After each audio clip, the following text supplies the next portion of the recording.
नमस्कार बच्चों, मेरा नाम है राहुल और आप देख रहे हैं वैसे बीसी क्लास। तो आज इस वीडियो में बात करेंगे पोएट्री सेक्शन की। ठीक है, कौन कौन से पोएट्री आ रही है? 3 है। The road not taken, rain on the roof, the legend of the northern land. ठीक है, ये 3 आएंगे। इससे पहले हम बात कर चुके हैं बिहाई बुक में से कौन कौन से चैप्टर आए हैं और कहाँ से आए और किस प्रकार से इसका आंसर लिखना है। अब हम बात करने जा रहे हैं पोएट्री सेक्शन की और इसके बाद हम बात करेंगे अगली वीडियो में मोमेंट्स, जो आपकी दूसरी बुक है, फिर ग्रामर सेक्शन की अगले वीडियो में। ठीक है, तो सबसे पहला इसमें पोएम है आपकी द रोड नॉट टेकन। ठीक है, तो इसकी जो वर्कशीट है, तो सीधी सी बात है 3 जो पोएम है एक वीडियो में करानी, थोड़ी सी वीडियो बड़ी बन जाएगी जिसे अपलोड करने में समस्या आएगी, लेकिन मैं आपको दिखा देता हूँ। The road not taken based on poem comprehension the road not taken. Road Not Taken is the well-known poem about making choose the shape us Robert Frost। ठीक है, हर बार रॉबर्ट हुक लगा देते हैं जिसने खोज की थी, लेकिन नहीं भैया, रॉबर्ट फॉरेस्ट भी है जिन्होंने पोएम भी दी है। ठीक है, तो ये जो पोएम थी आपकी ऐसे टॉपिक पे था कि आप लाइफ में ऐसे सिचुएशन में पहुंचते जहाँ पे आपको 2 रास्ते चुनने होते, कौन से चुने कौन से नहीं चुने। जिस पे यहाँ इनके सामने 2 रास्ते थे, एक जिस पे घास नहीं थी, एक जिस पे घास थी। तो घास पे बहुत लोगों ने चला होगा, जिस यहाँ पे नहीं चला होगा तो हमने ये वाला चूज़ कर लिया। तो घुमा फिरा के जो ये पोएम का करवा रहे हैं, आपको डिटेल्स देखनी है तो वर्कशीट आप 16 देखोगे, लिंक डिस्क्रिप्शन में आसानी से आपको मिल जाएगी। और कुछ क्वेश्चन आंसर इस प्रकार से हैं। What is the name of poem? ठीक है, रोड नॉट टेकन जैसे आपको पता होता है, लेकिन कई बार क्वेश्चन में इस प्रकार से आता है who is the poet of the poem. यहाँ से एक स्टैंजा उठा लेता और पूछेगा तो आपको याद होना चाहिए रॉबर्ट फॉरेस्ट इन्होंने लिखा था।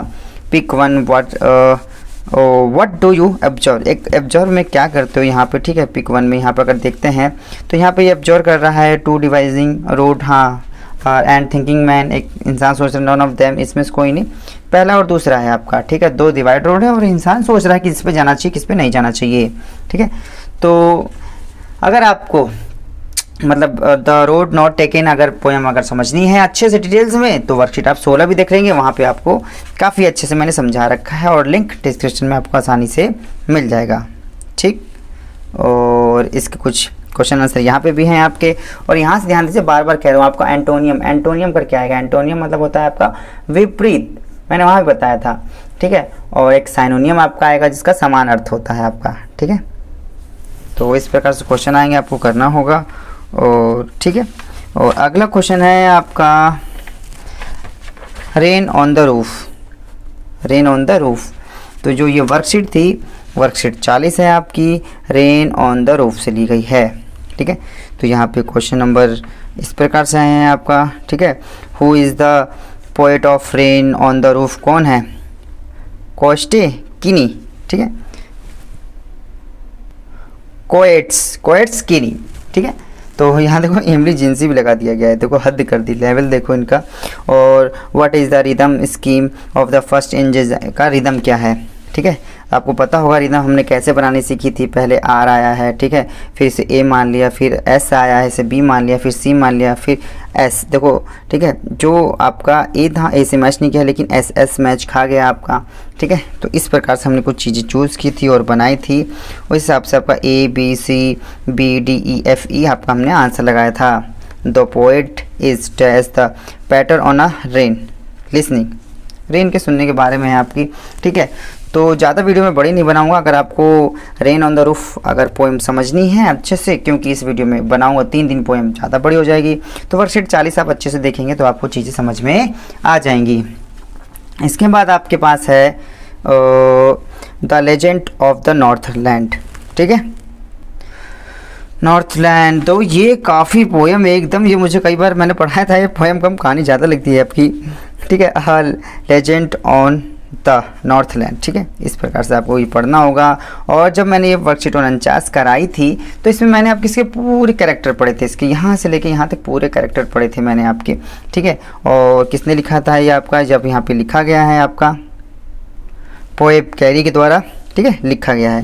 यहाँ से इसका कुछ क्वेश्चन आंसर है तो यहाँ पे आप देख लेंगे, हो सकता है क्वेश्चन आंसर आपकी बार इसी में से लिए जाएँ, कुछ क्वेश्चन आंसर हैं इसे। ठीक है, तो ये वर्कशीट काफ़ी इम्पोर्टेंट है और अगर आपको इस पोएम को समझना है तो आपको वर्कशीट 49 देखनी होगी, लिंक डिस्क्रिप्शन में आपको आसानी से मिल जाएगा। ठीक है, इस प्रकार से आपका। और क्वेश्चन है आगे,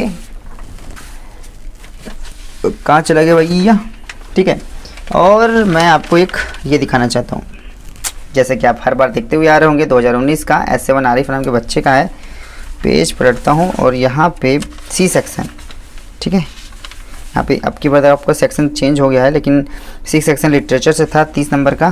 तो देखेंगे तो कहाँ पे है आपका सी सेक्शन, ये है ना, ये रहा सी सेक्शन।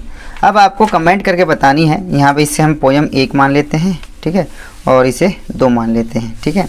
एक्सट्रैक्ट है, read the extract given below and answer the following question. Extract 1 मान लेते हैं, पोएम कर सकते हो पोएम 2। आपको ये बताना है, आपको पढ़ के कौन सा लगा रहा है, कौन से पोएम का पोएम 1, ठीक है, पोएम का नाम और उसके जो पोएट होते हैं, कवि का नाम, दोनों आपको लिख के कमेंट करके बताना है। तो मैं भी देखूंगा, समझ जाऊंगा कि नहीं आप ध्यान से वीडियो को देख रहे हैं। तो आपके बार जो कमेंट करना है पोएम फर्स्ट, ठीक है, या तो फर्स्ट पोएम फर्स्ट का ही बता, तो पोएम फर्स्ट, पोएम का नाम एंड नीचे उसका पोएट का नाम। 2 roads divides in a yellow wood and sorry I could not travel both and I one traveled long, I stood a look down one as far as I could। ठीक है, ये आपको question था, extract था। तो आपको बताना है ये एक्सट्रैक्ट जो 1 है इसके लेखक कौन है, सॉरी कवि, जो कविता लिखते हैं वो कवि होते हैं। क्वेश्चन नंबर ये आप ये देखेंगे दूसरा वाला ये और करके, ठीक है। तो there look what you did the threw them all down, you tore the pages of books, you poured rain again, you are very clever at poking, fun at wringing। ठीक है, अगर आपको ये समझ में आ जाता है तो आप बताइएगा कि पोएम 2 कौन से आपके पोएम का नाम है, ठीक है। तो लेकिन दोनों में से एक तो बता दीजिएगा, उम्मीद है आप ये वाला ज़रूर बताएंगे, और कमेंट में जब की बार लिखेंगे तो पोएट का नाम भी लिखेंगे। उम्मीद है वीडियो से आपको थोड़ी बहुत मदद मिली होगी। माय सीबीएसई क्लास की इस वीडियो को देखने के लिए धन्यवाद। जय हिंद, जय भारत।